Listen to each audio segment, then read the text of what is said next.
Tickets. Tickets are really expensive these days to a concert, a Broadway show, a sporting event, whatever it is. These are big, big numbers and can be really helpful as a teaching moment for kids when it comes to money. We're going to talk about FIFA, of course, soccer or football, however you talk about it, because our next guest would argue that that is a great opportunity to engage your kids on money.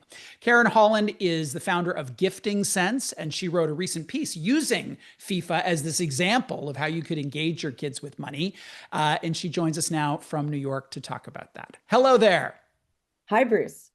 FIFA. So it's an example of a big purchase. Those footy fans would be pretty excited that FIFA is coming to North America. How can you use that to engage your kid in a conversation about money?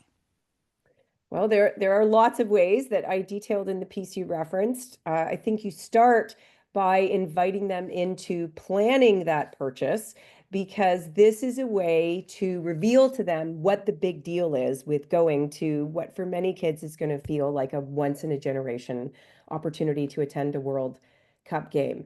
I know lots of people think that involving kids in the sort of adult components of these bigger decisions is a burden. I disagree. I think that it's an opportunity to give them really meaningful context about a family's final decision. Mm. We've talked on this show before about your approach and something that you call the Does It Make Sense score. Tell us about what that score is and how parent and child can come together to do that basic math. Well, the Does It Make Sense Score calculator is a permissionless mindful spending tool. You don't have to register across a paywall to use it. And it introduces young people to the really powerful habit of pausing, gathering information, and reflecting before spending their own money or anyone else's. So, in the case of FIFA 26 tickets, they would use it as they would for any other possible purchase, just taking a beat and applying a small amount of consistent thinking to answering the question, should I buy or ask for this item or experience? Now, surprise, surprise, the tickets are one part of it, but depending on where you live, there's transportation, there could be hotels. I for sure would want some merchandise from that experience, concessions, all those things. How do you ensure that question of should we go or should we not go, does it make sense or not, is inclusive of all the things that a kid might want to spend money on that day?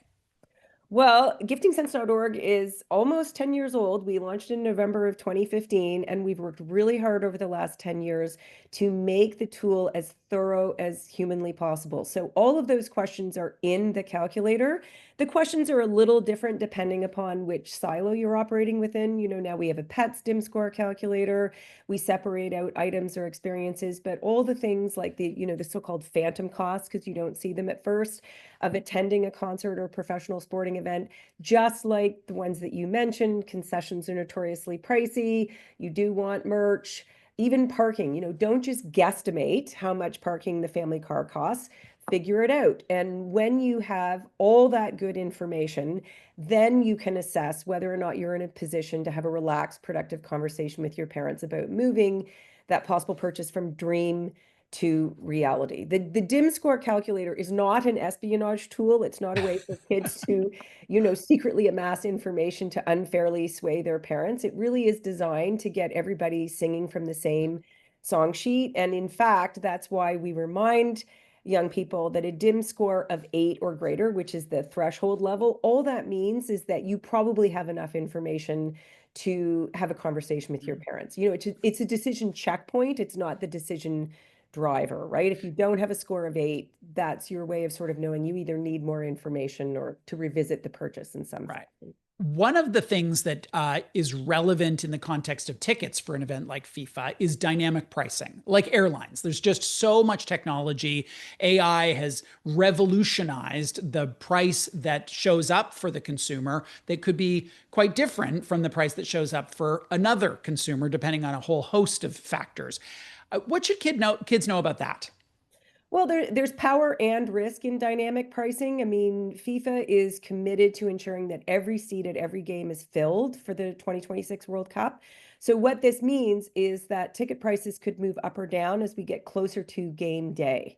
So it is an opportunity, but it's also a risk. And it just underscores the tremendous importance of having a plan in place. I mean, I believe that the first date and time-stamped opportunities to buy tickets through the Visa presale lottery actually happen tomorrow. So as you move through the next 6 months, various people are going to have various opportunities to buy tickets. And you'll have like 10 minutes. Think about buying concert tickets. So when you have a plan in place, that lets you move through that 10-minute period with confidence and speed. I mean, I don't normally advocate speed. In fact, the doesn't make sense score calculator, we regularly refer to it as a speed bump. But in this case, he who hesitates will be lost. So when you have a plan in place, here's what really matters to us, be it the stadium you see it in, who you see play, where you sit, and here's how much we're willing to spend. And that helps you make the most of whatever opportunity you're granted to buy tickets. I feel like kids have less patience than ever before. And maybe that's because I have one in my house who seems to want instant gratification, certainly more so than I ever did. And that's, a function of the world that they live in. Everything's immediate today. You recommend people exercise the patience muscle. How does one go about doing that? Well, that's why I'm so excited about FIFA. It's just such a golden opportunity. I mean, the first match is 36 weeks from Thursday, June 11th, 2026. So, big dreams can be reached with patience and planning.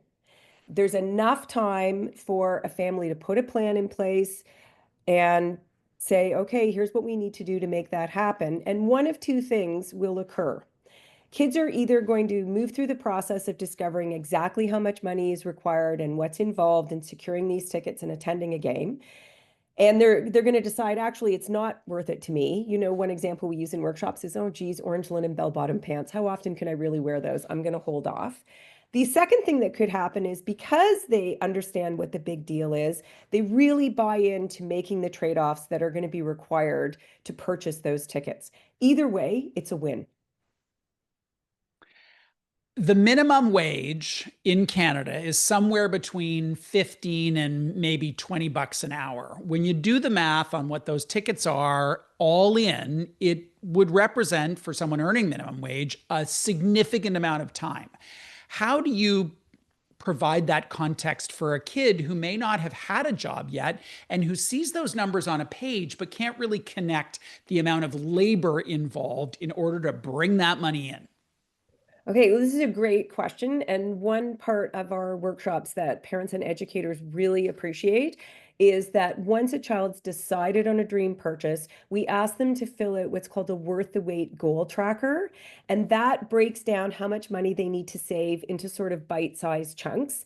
And it's a lot easier to forego a pizza slice or an iced latte when you know, for example, you're only $10 away from reaching, the 30 or 60 or 90% goal of how much you need to save.